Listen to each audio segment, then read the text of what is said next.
আহ, আপনাকে ধন্যবাদ। BNP chairperson Begum Khaleda Zia অল্পক্ষণের মধ্যেই তাকে যে বহনকারী লাল সবুজের যে অ্যাম্বুলেন্স, সেটি কিন্তু এই জাতীয় সংসদের যে দক্ষিণ প্লাজার সামনে তার যে জানালার জন্য নির্ধারিত স্থান, সেখানে এসে পৌঁছবে।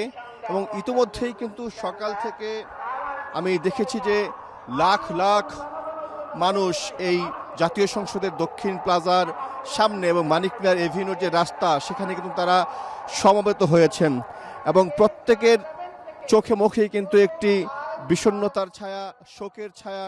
কারণ তাদের প্রিয় নেত্রী বেগম খালেদা জিয়ার যে মহাপ্রয়াণ, সেই মহাপ্রয়াণে তারা সবাই কিন্তু শোকাহত, সবাই বাকরুদ্ধ। এবং বিএনপি চেয়ারপারসন বেগম খালেদা জিয়ার আজকের এই জানাজাকে নির্বিঘ্ন করার জন্য প্রায় 10,000-এর মতো আইনশৃঙ্খলা বাহিনীর সদস্য তারা দায়িত্ব পালন করবেন এবং দুপুর 2টার সময় এখানে আনুষ্ঠানিকভাবে জানাজার নামাজ শুরু হবে এবং এই জানাজার নামাজের ইমামতি করবেন জাতীয় মসজিদ বাইতুল মোকাররমের খতিব এবং এই নামাজের জানাজাটি অনুষ্ঠানটি পরিচালনা করবেন বিএনপির স্থায়ী কমিটির সদস্য নজরুল ইসলাম খান।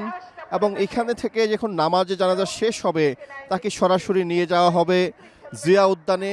সেখানে শহীদ রাষ্ট্রপতি জিয়াউর রহমানের সমাধির পাশেই তাকে দাফন করা হবে এবং বেগম খালেদা জিয়ার আজকের এই নামাজে জানাজা এবং দাফন যে কার্যক্রম, সেটি কিন্তু রাষ্ট্রীয়ভাবে সম্পন্ন করা হচ্ছে। গতকাল অন্তর্বর্তী সরকারের প্রধান উপদেষ্টা তিনি জানিয়েছেন 3বারের সাবেক প্রধানমন্ত্রী মহিয়সী নারী বেগম খালেদা জিয়ার জানাজা এবং দাফন পূর্ণ রাষ্ট্রীয় মর্যাদায় সেটি সম্পন্ন হবে এবং সরকারের তরফ থেকে সব ধরনের প্রস্তুতি রয়েছে। পাশাপাশি বিএনপির তরফ থেকেও কিন্তু আমরা দেখেছি যে বিশাল প্রস্তুতি নেওয়া হয়েছে।